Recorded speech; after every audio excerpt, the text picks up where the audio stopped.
Oh boy. Oh yeah, I need this. Okay. It's Monday, and it's the CXM experience. And as we have been doing regularly for a while now, welcoming Neha, the Breath Yogi, is going to be with us today.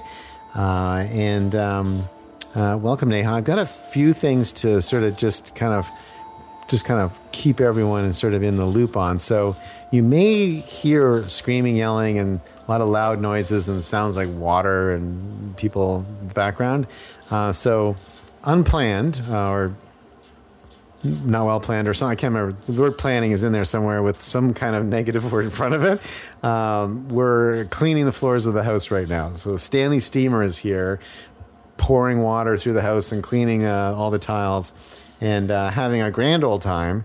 So exactly the type of background you would want for your breath yogi session. But actually, in some ways, I mean, maybe it is fortunate because, water is pouring through the house. It's cleansing. We're, moving the dirt off the tiles. It's a new beginning. So kind of we'll use that as the analogy. And so Neha, today is kind of one of our April episodes. And I understand that April is Stress Awareness Month. So That's talk right. a little bit about that. What does that mean? And what are you doing for Stress Awareness Month? Well, I'm facilitating a few workshops and I'm excited about that. And I'm taking a few days off. I'm doing a workshop myself, so I'm looking forward to that. Oh. And yeah, I think it's important to talk about stress because it's ubiquitous now, right? Like everybody's experiencing it. And I think there's a lot of different ways to define it, but I thought it'd be a good opportunity to talk about it, touch upon it, and have our listeners also sort of weigh in on it. Interesting. I was talking to my Pilates coach the other day, and we were just talking about stress and music and stuff, and she had the most interesting story for me. So she said that she has a song, and I'm not going to talk about the song right now because it's not important what the song is. It's a song that's important to her.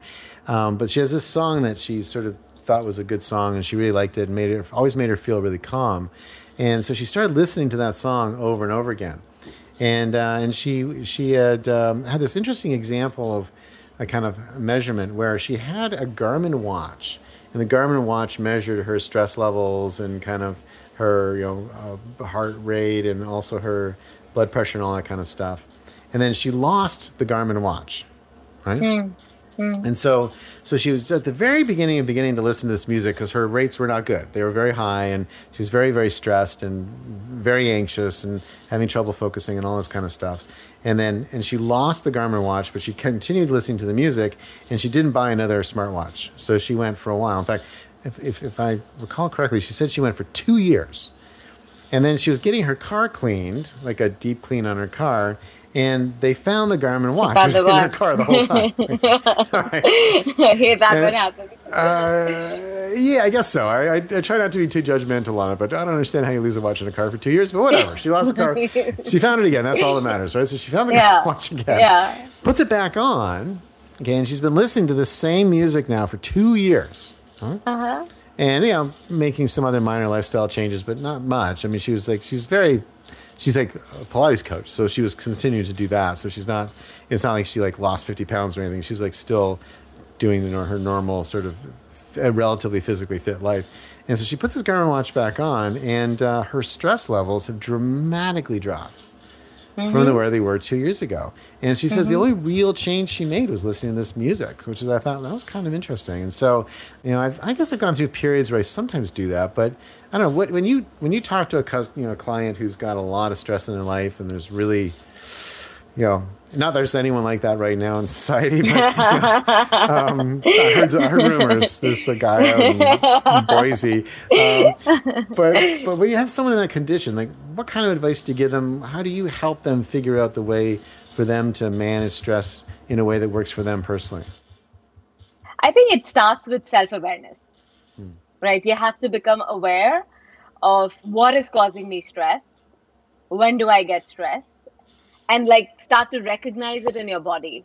And the more you can recognize the stress signatures, then you can have more control over it. So the first step would be to just become aware, and then also to just kind of, get a neutral perspective. Stress is a part of life. Not all stress is bad, right? There's something called good stress. Stress in short bursts can help you focus, can help you get that creative juices flowing in the short term. But stress over a long period of time not not great. It's very detrimental to our health on many levels. So just to kind of have like a bigger perspective that, hey, if you're a human being and you're going through something like a human experience, stress is bound to happen, right? Stress is a part of life. The problem becomes when we have high levels of stress over an elongated period of time.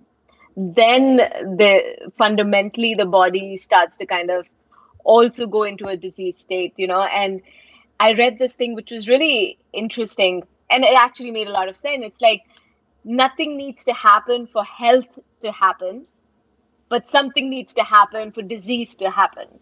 Wow. Right? Wow, that's profound. Huh.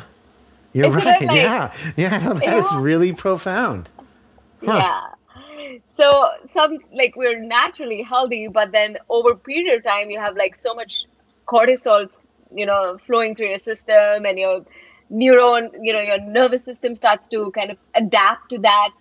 And then that leads to a whole host of changes. And we know now that about approximately 60 to 80% of all disease has underlying element of stress, Really? So Wow. stress is a big thing. So I'd start with, first of all, being like, hey, you're not the only one, right? Everybody's experiencing stress, so there's nothing abnormal about it.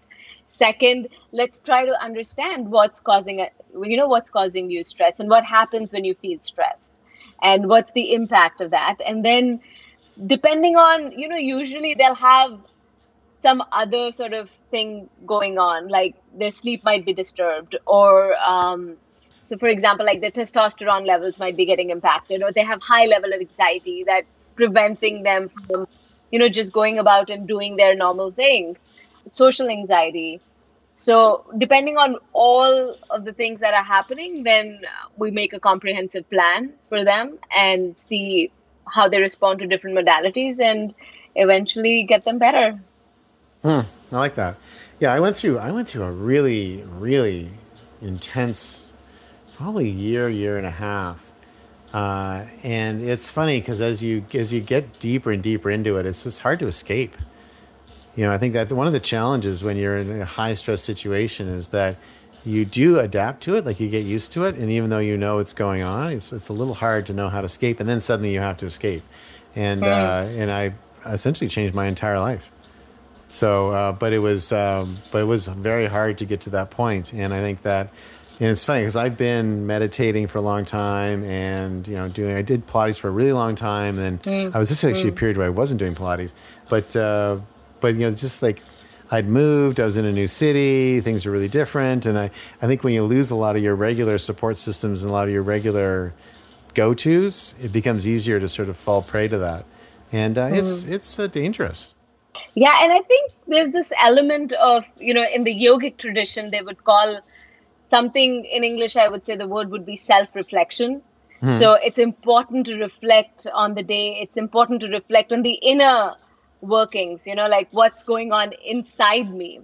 And I Yeah. somehow feel like today all our focus is on the outside, and we feel stressed and we keep responding to what's happening outside. We keep looking for the solution outside.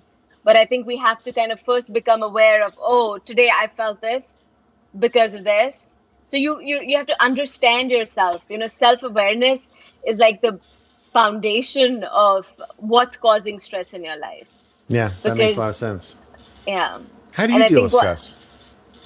I so mean, I you shared a lot of stories with us over the last few weeks, and you've had some, yeah. pretty intense stressors. How do you deal with stress? What's your go-to plan on stress management?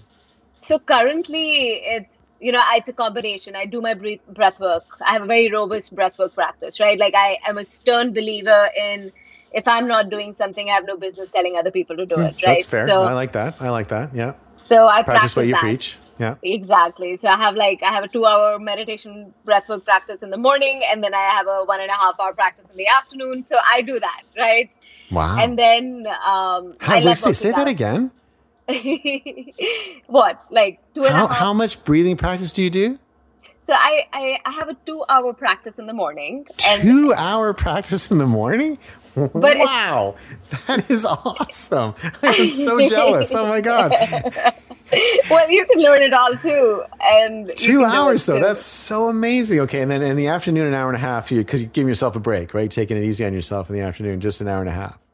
Like in the evening, In the an evening. hour and a Oh, half in the okay. All evening, right. All yeah, right. in the Okay. evening, yeah, yeah. But then I also love kickboxing, and I also love Oh, yoga wow. sculpt. I am a yoga sculpt instructor as well, but so I love my weights and I love hot yoga. So I'll do that. So I either do strength training or some form of kickboxing or yoga sculpt. So it's like a combination of those things.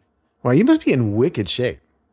I mean, I don't know, but yeah, I feel like if I mean, I think it stems from this fact that I can't tell anybody to do something if I'm not doing it myself, right? Like I have Yeah, no that's business. great. Like I if love it. that's just a principle, like I like to follow, that I wouldn't want to learn from someone who's just advising and not doing, who's not eating their own medicine.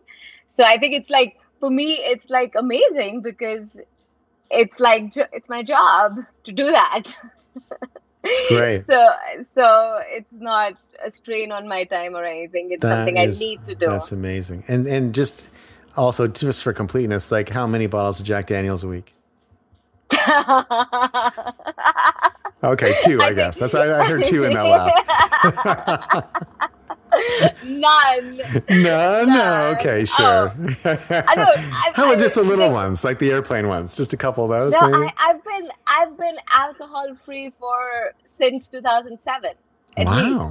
Okay, that's a long Yeah, time. like no alcohol, no tea, no coffee. No tea or coffee. Yeah, Like like herb I've tea, though, never right?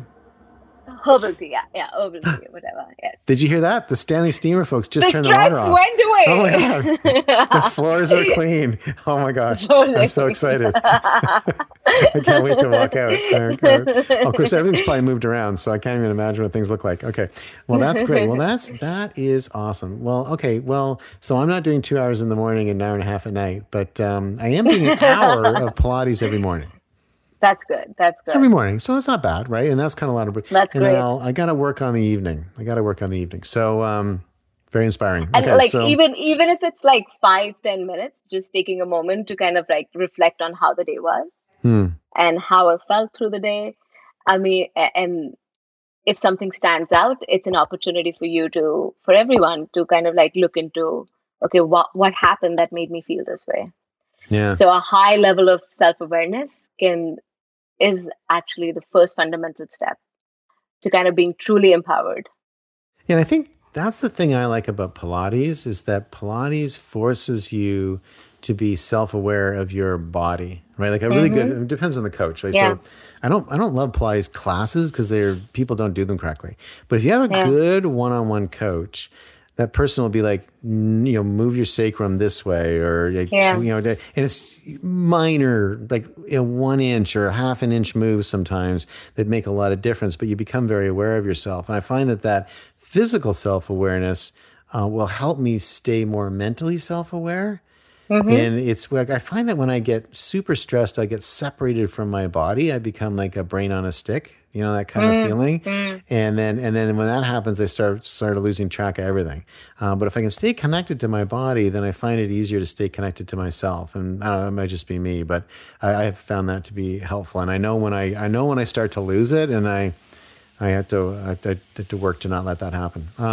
Okay, No, cool. but like So what you're defining is like this. There's a theory called in neuroscience called polyvagal theory, and yeah, that's exactly what happens. The first response is immobilization. Like you're under a stressful situation and you're immobile. Like you express that as feeling like a head on a stick, right? Like you're disconnected with your body. But the second phase is mobilization. You feel it in your body. So if we can strengthen this connection between the mind and the body on a regular basis, and then you can start to, even before you get to that immobilized sort of state, if you can start to recognize the signs of stress in your body, then you can get ahead of that game. So you're right. Like every emotion has a corresponding physical sensation, and every emotion has a corresponding rhythm in the breath. So let me Yeah. ask you, how do you breathe when you're angry? Oh, interesting. Why don't we get angry? How dare you do this to me? I'm going to take you to task and I've No, never seen you. actually, literally, that's what people say is weird about me. When people like, it was actually a situation I was in recently where someone said, "Yeah, the weird thing about grad," and I was talking to my girlfriend, and I was relating the story. I said, "I had this really interesting meeting today," and she said, "Yeah, what's that?" And I said, "Well, all these people were just talking about stuff," and then one person said, "Yeah, the really weird thing about grad is blank," and I said, "Can you guess what they said?" And she goes, "Oh yeah, you never get angry." I'm like, "Yeah, that's exactly what they said." And I said, "Is That's that nice. really like my defining characteristic?" And she goes, "Yeah, it's super weird. Like you never get angry." And I don't really get angry. So I don't have a breath for anger. But I do have a breath. Let's see. I do have a breath for when something happens that might be a problem. Okay. So when a problem comes in, I do deliberately breathe more slowly to calm myself so that I don't narrow my vision. Right. So I want to make sure that as a problem approaches me, that I stay as calm as possible so that I have the greatest range of possible responses available to me. Because That's great. if you get too stressed on a problem, your vision like literally narrows. Sometimes you can actually feel it narrowing, and then you just like focus on just the only way to do it. But there's almost always a solution to problems. It's just the challenge is finding the solution, and solutions are sometimes non-obvious. So you've got to be very, very open-minded to be able to do that. And you can only stay open-minded if you stay calm. In my experience, you can only stay open-minded if you stay calm. So I do have a breath for that I'm very aware of. But I'm not sure I have a lot of other breaths that I'm No, aware but of. I'm aware of. but usually speaking, when people are angry, they'll breathe short and shallow. The body That makes temperature sense. is Yeah. increasing. And when somebody's really excited, like you're walking in Walmart, like you were this morning, and there you meet your friend after 20 years, you're like, are you serious? You're here? Like you see, when you're excited, your inhalation is pronounced, right? Interesting. And you've heard of the term called a sigh of relief, like you're worried about Yeah. something Right. and Right. everything goes well. So it's like the exhalation is more pronounced. So I want you to experiment on this. We'll talk about it next Yeah. week, Yeah. I'm right? gonna start being Like, more aware of this. Okay. yeah, so there's a Sigh of relief. corresponding. Actually, I did breathe a sigh of relief on something last week. Uh-huh. You're right. I did do that actually. Now that I think about it. So okay, good. Well, I'm gonna play with that. It's good. Well, let's do something for today. I've had kind of a good day, but kind of a weird day in some ways. So I could use some good breathing guided meditation or whatever you want to take us through Sure. to start our Monday off and to start our week off to have a terrific week. It's a spring is blooming kind of week, where spring is coming soon, and I guess spring is here actually. So summer's coming soon. But just as April is always a great month. I love April. Okay, so how much time do I have? Like And 10 10 minutes. minutes? Yeah. Okay. So, yeah, so as I was saying, this breath and emotional connection is a two-way connection. So when you change the rhythm in your breath, just like you were saying, you start to breathe slowly, it changes the state of your mind. It can actually calm you down by getting the parasympathetic nervous system to kick in. So Got it. let's start. Okay, Today we're gonna I'm gonna do. go on mute because Okay. now they're doing something. It seems like the main Stanley Steamer. It's like a Stanley Steamer commercial I'm doing right now. It seems like the main Stanley Steamer mobile water unit seems to have closed down. But now there's another sound going on out there, which sounds kind of like a vacuum. But anyway, I'm gonna go on mute, and I'm Sure. following along, and you'll see me following along with you. So go ahead now. Okay. Okay, so today we're going to learn something very, very simple, something that's accessible to you with eyes closed and eyes open. It's called the 16-second breath. We'll be breathing in and out of the nose. So let's start. And for the purpose of this exercise, you can either keep your eyes open, or I recommend you close them. Place your palms on your thighs, open to the ceiling. And just for a moment, bring your attention inwards and just notice the natural rhythm in your breath. How are you breathing right this moment? What's happening? Is the breath long and smooth? Is it short and choppy? What's the temperature of the breath that's moving in and out of your nose? Is it cool? And let's become aware of the state of your mind. How are you feeling right this moment? What's going on in the mind? Is it too busy? Is it quiet? And we're just simply becoming aware. And let's take a deep breath in and let it go. And on my count through the nose for the 16-second breath, breathe in, 2, 3, 4. Hold the breath in, 2, 3, 4. Breathe out, 2, 3, 4, 5, 6. Hold the breath out, 2. Breathe in, 2, 3, 4. Hold, 2, 3, 4. Breathe out, 2, 3, 4, 5, 6. Hold the breath out, 2. Breathe in. Let the air fill your belly. Breathe into the chest till your collarbones lift up. Hold the breath, 2, 3, 4. Breathe out. Gently pull the navel in. Breathe out for a little longer. Hold the breath out, 2. Last few rounds. Breathe in, 2, 3, 4. Hold, 2, 3, 4. Breathe out, 2, 3, 4, 5, 6. Hold, 2. Breathe in.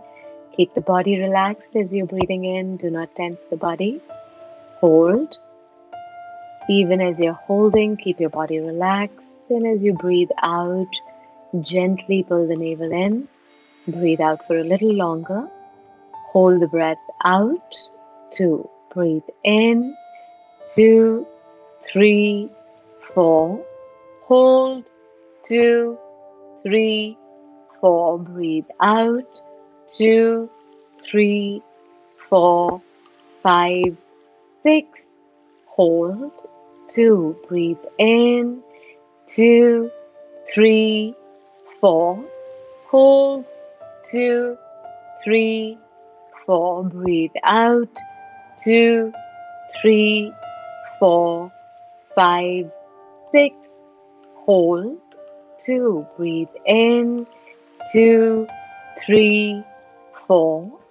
Hold. 2, 3, 4. Breathe out.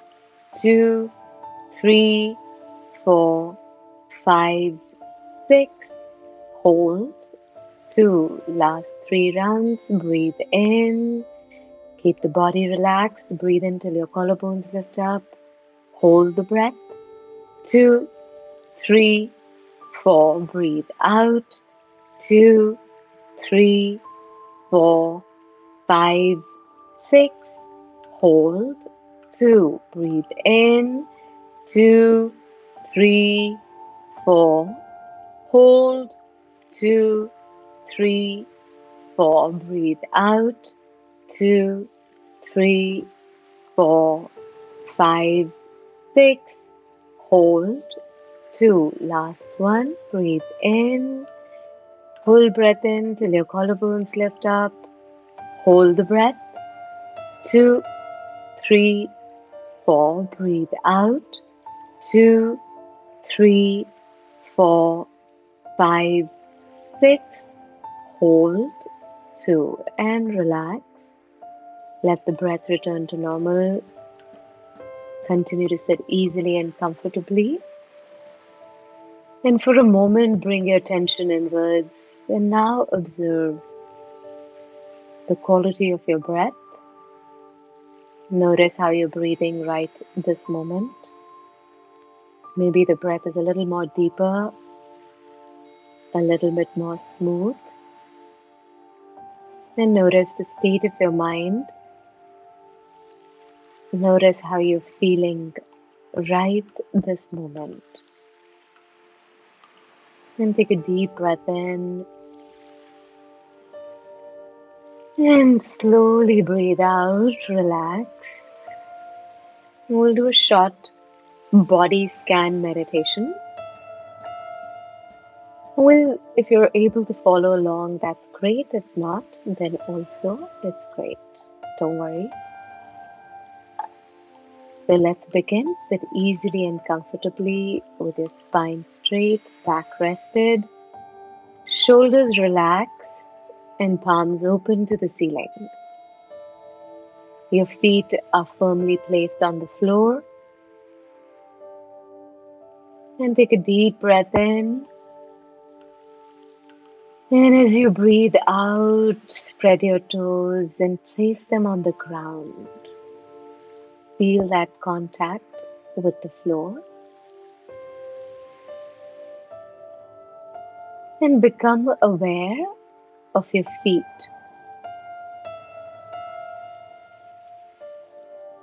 Our breath and our attention can automatically dissolve the stress from the body. So we'll take our focused attention to different parts of the body one by one. So become aware of your ankles, lower legs, knees, thighs and hips, pelvic region, abdomen and lower back, stomach and navel region, the middle back, chest and upper back, right shoulder and right arm, left shoulder and left arm, throat and neck, your face, the top of your head, the back of your head, your ears, and breathe in. And as you slowly breathe out through the nose, become aware of your whole body. Your whole body. And locate any area of discomfort. Bring your attention to any area of discomfort in the body. Maybe there's some lower back pain, or maybe there's some tightness in the chest. Maybe the shoulders and neck are feeling a little tight. So bring your attention to the area of discomfort, and if there is none, just bring your attention to your chest region. And keeping your attention there, take a deep breath in.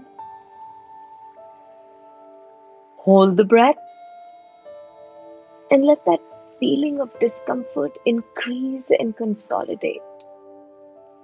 Then very, very slowly breathe out through the nose. And notice as you're breathing out, that discomfort starts to dissipate. So let's do this one more time. Full attention in the area of discomfort or the center of your chest. Take a deep breath in. Hold the breath.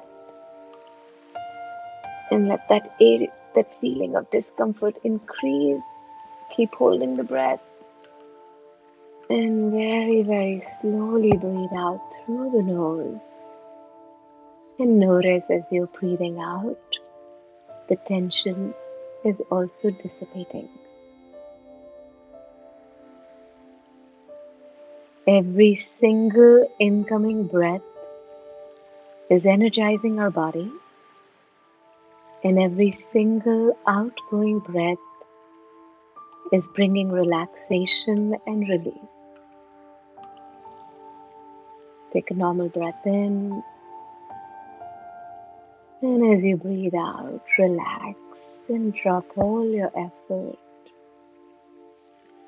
for a few seconds.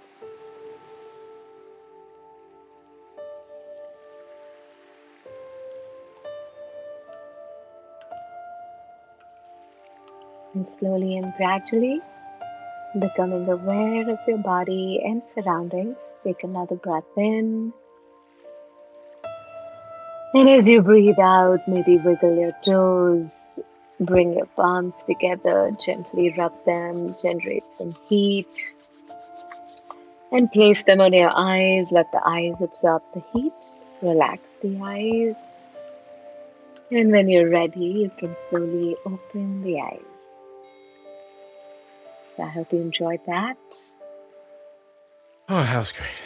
I still got a long day ahead, and I really needed that. And now all the other noises have also gone away. So it's like I entered chaos, and we went through this exercise, and I'm exiting, and the little birds are chirping, and it's all perfect. That was amazing, Neha. So everybody else, have a great Monday. Have a great week. And for some of you, it's quarter end. Anyone who's a sprinklerite, I know the next 2 or 3 weeks are going to be busy. Use the techniques that Neha is showing you and just taking you through to breathe through the challenges and tensions ahead. All right, Neha, have a see you great next week. Okay. Thanks, Brad. Bye. Bye. Well, wait a second. I forgot to do my sign off. So hang on a second. Let's just stay here. It's like, okay. Because people used to me saying, have my official sign off. So we say goodbye. So just hold on a second. So first of all, I want to thank my weekly guest, Neha, the Breath Yogi, for, I was so relaxed. I completely forgot what I was doing. And anyway, I want to thank thank Neha, the Breath Yogi, for taking us through our weekly exercise. It's fantastic. And also a great discussion at the beginning I really enjoyed. And for the CXM experience, I'm Grad Khan, CXO at Sprinkler, and I'll see you next time.